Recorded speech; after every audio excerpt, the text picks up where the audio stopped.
Kaya yung Diyos ang kamukha mo, hindi mo uloy. Pag sabi mo nga sa tabi mo, hindi mo yung kamukha mo, ang Diyos.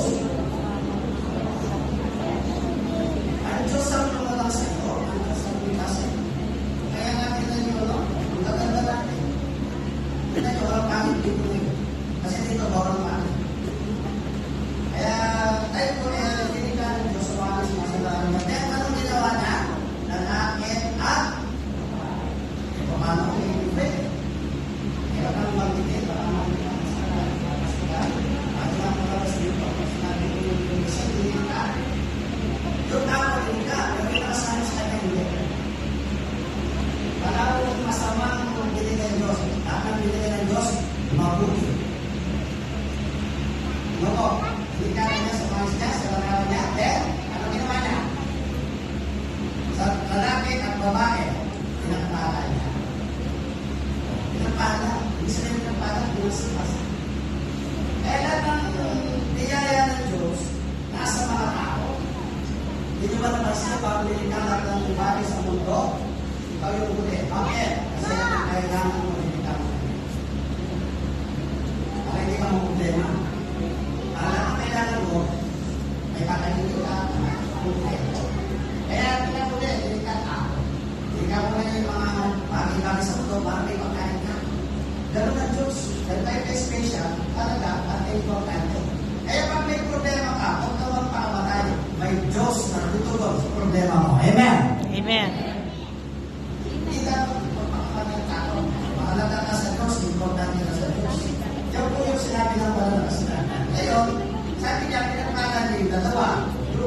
Itong dalawa, ito, magpasya magsasama, magdidesisyon magsasama, o magdidesisyon. Kasi, minsan yung hindi eh. Kinakasama na, nagsasama natin. Hindi masaya, yung iba, kinakasama. Pagkagalaw, ang tinukasal. Sabigat sa gabi, dapat ang kinakasal, kung puso nagpasya, magdidesisyon, maluwag sa puso, masaya at maligaya, magsasama. Sa kasal pa lang, sa desisyon pa lang, masaya na kayo. Pero kung nag-desisyon ka mabigat, huwag mo lang magpakasal, kahit hindi naman kayo talaga. Para tumagal ka, sa samahan at sa inyong pagka-pagiging popol, kasama, isama mo ang Diyos. Tandaan nito, hindi pwedeng mag-iwag ang kadagalawa na. Gawin natin ito para mas maging matata. At ang pangatlo ay ang Diyos. Ikaw sa mga mo. Amen. Yung tubig na dalawang pinagbuklod, pag hindi na yun, magpuputol ka agad. Pero kung tatlo, isama mo ang Diyos. Pag putol na yung dalawa, yung isa yung lima. Ang Diyos yun, pilit ng inuutong ang isa't isa. Kahit marami ang pagsubok na darating sa bansa. Ang lahat ng Diyos, matatag sigurado. Amen. Yan. Okay. So, ngayon pinagsama sila ng Diyos. Ang nagpasya sila na mag-asawa. Ayaw ng Diyos yung mag-asawa, hindi yung mga. Pero kung bakit sa iba, napatay mo yung mga. Hindi naman natin sila dinagas. Pero nagpasya nila, anak ko. Na magsasama hanggang Kaya. Ayan. Di ba madalas pinapantig nila yun? Till death? Duas part. O, 3 months lang, wala na. Asa yung till death doon? Pero till death. Tandaan niyo ang pag-asawa till death. Hanggang mamanay ang pusa. Kaya pag-ibasa ko, Nasusulam ako sa nagpapalayas at nagpag-iiwalay ng mga mag-asawa. Sabi ni Yahweh, ang Diyos ng Israel.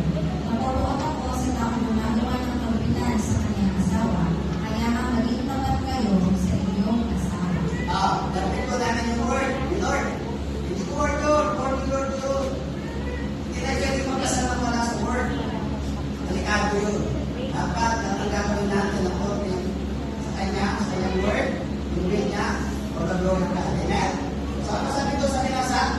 Nasusukan daw ang Diyos. Paano nasusukan? Tapos yung isang word daw, pinanitin niya, galita. Kanino daw siya galit? Sa malupit sa asawa. Kaya pag sabi niya sa katabi mo, huwag mo pagmalupitan.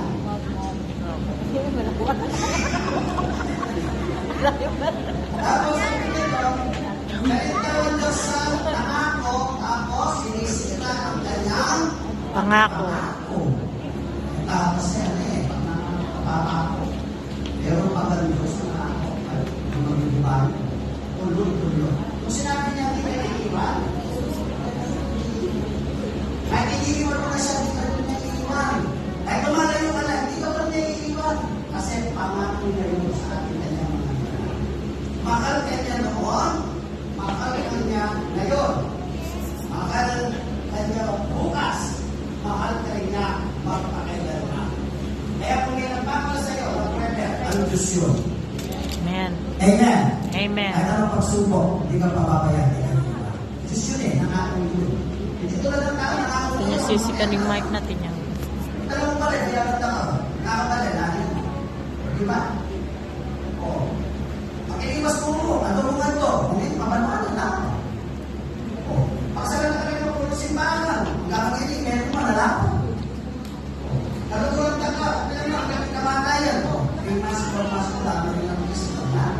Then, kasi kung mata ka na, dahil sa Diyos, pagtipahin mo, pagpunayan mo, natutulog ka sa iyong mga pangako. Lalo na sa iyong asawa. Amen.